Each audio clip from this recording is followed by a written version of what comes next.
ako sa wall ninyo. Follow nyo ko, ha? Linggo nga ngayon, pero hindi tayo chill mode ngayon. Namili nga ako ng paninda ko para sa Lunes. Gusto nyo bang malaman kung magkano puhunan ko at kung magkano ko nga ito ibebenta sa school? Pagkapasok ko pa nga lang, dumiretso na nga ako kung saan nakalagay ang mga paninda na kailangan ko. Ito nga ang una kong kinuha. Ito nga ang adorable ice cream ko na nabili ko ng 98 pesos per pack. Sa isang pack nga, estimated na 25 pieces ang laman. Kaya kung paghahatian natin to sa 98 pesos, lalabas ang 3.92 pesos ang puhunan ko per piece. Ibinibenta ko nga ito ng 5 pesos bawat isa. Kaya may halos 1 pesos akong kita sa bawat piraso. Kumuha na nga ako ng 3 flavor.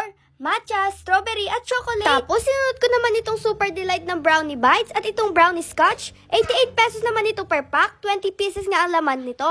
At benta ko dito ay 6 pesos isa. Tapos, ito namang Sour Rainbows na 88 pesos naman isang pack. Nasa 24 pieces naman ang laman nito at 5 pesos ko naman siyang binibenta. Tapos, ito namang Wiggle na marshmallow. 36 pesos nga isang pack at ibinibenta ko nga ito 3 for 10 pesos. Ang laman nga nito ay nasa 18 pieces. Isa rin nga pala ito sa mga bestseller ko. Kaya naman 3 na nga ang kinuha ko. Nasa 24 pesos din ang kinita ko sa isang balot nito. Kumuha na rin pala ako ng stick-o.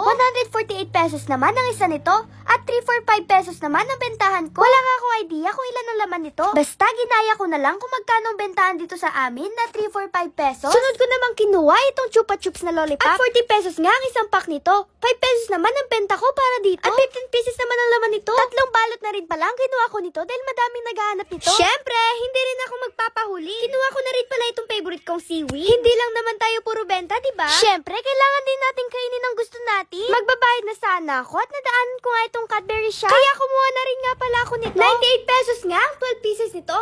At pwede ko siyang ibenta ng 10 pesos bawat isa. Tapos pumila na nga ako sa may cashier para magbayad. Napansin ko nga na medyo marami-rami na rin pala itong ibebenta ko. Pang 2 araw na rin kung tutuusin. Naisip ko na dapat mas maging maingat ako sa paghawak ng puhunan para hindi ako malugi. Pero syempre, excited din ako. Kasi gusto ko nga makita kung gano'ng kabilis itong maubos. Ang importante, matry ko ang iba't ibang paraan para malaman kung anong pinaka-epektibo.